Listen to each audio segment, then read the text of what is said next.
Has someone sent you an important or funny voice message and you need to forward it to someone else? You came to the right place in today's video. I'm going to show you how to forward voice messages on Instagram. Let's open the Instagram application on our phone and then open the conversation in which you have that voice message which you want to forward. If I long press on the voice message, I'm going to get two options. But I don't have the forward option like I have with regular text messages.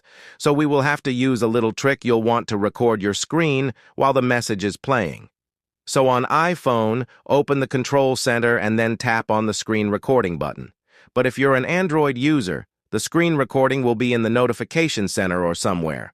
So just start recording your screen and then play the voice message. Once the message finishes playing, stop the screen recording, and then that will be saved into your photo gallery.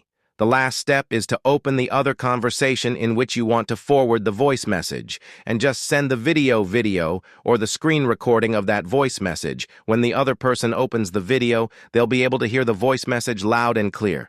Thanks a lot for watching this video, everyone, and I'll see you in the next video. Like, subscribe.